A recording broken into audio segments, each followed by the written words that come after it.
Selamat datang kembali di pembahasan mendalam kita. Kita tahu kan, jutaan tahun manusia itu hidupnya nomaden. Jadi, pemburu, pengumpul. Betul, gaya hidup yang ya cukup buat kebutuhan mereka, terus dunia sosialnya juga kaya, spiritualnya juga. Nah, itu dia. Kayaknya udah oke gitu ya. Tapi kok, sekitar 10.000 tahun lalu, tiba-tiba ada perubahan besar. Kan jadi mikir, kalau udah enak, ngapain diubah coba? Pertanyaan bagus. Hari ini kita coba gali lebih dalam salah satu transformasi terbesar sejarah manusia nih. Kita pakai sumber dari buku Sapiens karya Yuval Noah Harari, fokusnya di bagian 2, revolusi pertanian. Sip. Apa sih sebenarnya revolusi ini? Bener nggak sih ini sebuah kemajuan kayak yang sering kita dengar? Yuk kita bongkar bareng. Tepat sekali. Fokus kita memang mau coba pahami kenapa sih transisi ini bisa terjadi, dan yang penting juga dampaknya gimana buat kehidupan sapiens per individu waktu itu. Ya, Dan pandangan Harari di sini jujur aja lumayan menantang ya dari apa yang biasa kita pikir soal revolusi pertanian. bener banget. Sumber ini kasih gambaran yang agak bikin kaget soal leluhur pemburu pengumpul kita.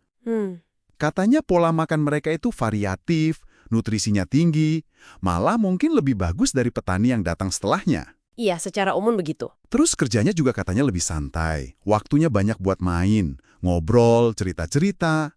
Ya emang sih, hidup pasti ada bahaya, kematian anak juga tinggi, tapi tetap aja disebut masyarakat berkelimpahan asli. Betul, istilah itu memang sering dipakai. Jadi, kenapa kok ditinggalin semua itu? Dorongannya apa? Nah, ini dia nih inti argumen Harari yang agak provokatif.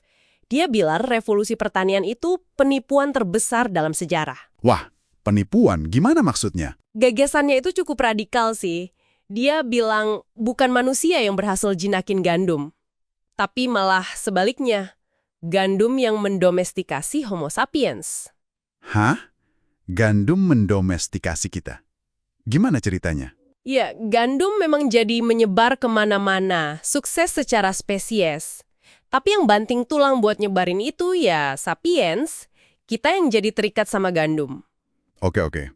Tapi kan pasti ada imbalannya dong. Apa yang gandum kasih? Sumbernya jelas bilang bukan diet yang lebih baik. Bukan sama sekali. Makanan biji-bijian kayak gandum itu kan nutrisinya lebih rendah. Katanya juga susah dicerna, bikin gigi rusak pula. Betul. Terus katanya juga bukan keamanan ekonomi. Petani malah lebih rentan kelaparan kalau gagal panen kan? Karena cuma ngandelin sedikit tanaman. Nah, imbalannya, menurut Harari, adalah satu hal ini. Kemampuan menghasilkan lebih banyak makanan per satuan luas tanah. Ini kuncinya. Oh, jadi kuantitas ya? Bukan kualitas hidup. Tepat. Bukan berarti hidup individunya jadi lebih enak. Sama sekali bukan. Tapi ini bikin populasi manusia bisa meledak jumlahnya. Jadi, intinya revolusi ini memungkinkan lebih banyak orang hidup tapi. Tapi dalam kondisi yang rata-rata lebih buruk. Coba pikir dari kacamata evolusi. Ya sukses besar, jumlah salinan DNA Homo sapiens jadi banyak banget. Tapi buat individunya, Pak Tani, Bu Tani gitu. Nah, buat mereka, kualitas hidup, kesehatan, waktu luang itu semua merosot dibanding leluhur mereka yang pemburu pengumpul. Kalau gitu, kok mau sih manusia masuk ke jebakan ini? Tadi disebut perangkap ya? Perangkap apa nih? Iya, Harari menyebutnya perangkap kemewahan. Ini penting nih konsepnya. Transisi ke pertanian itu nggak terjadi dalam semalam. Oh, pelan-pelan gitu? Jaga-jaga, itu saat itu rasanya logis banget. Kayak nambahin sedikit kenyamanan atau keamanan gitu ya? Persis. Tapi lama-lama, kemewahan kecil ini jadi kebutuhan.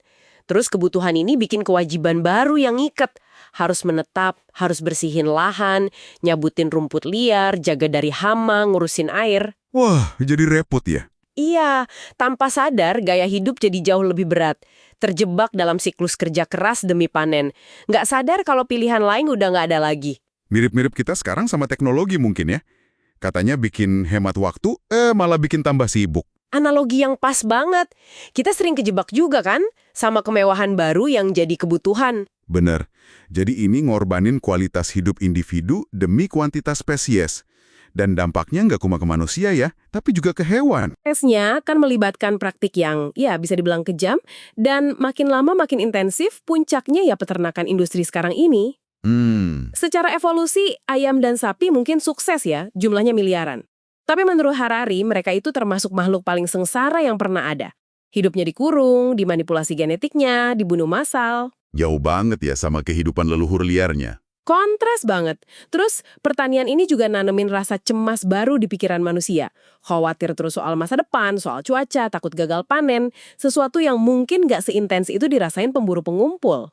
Oke, jadi kalau kita simpulkan nih, revolusi pertanian menurut perspektif sumber ini, itu titik balik yang krusial banget. Tapi bukan otomatis lompatan ke hidup yang lebih enak. Bukan. Lebih kayak perangkap yang pelan-pelan mengubah total gaya hidup sapiens. Mengutamakan jumlah populasi di atas kesejahteraan individu, dan memulai hubungan baru yang seringkali eksploitatif sama makhluk lain. Persis, poin utamanya itu ngingetin kita kalau sesuatu yang kelihatannya maju dari sudut pandang besar, kayak spesies atau evolusi, itu bisa jadi malah penurunan kualitas hidup buat individu yang ngejalaninnya sehari-hari.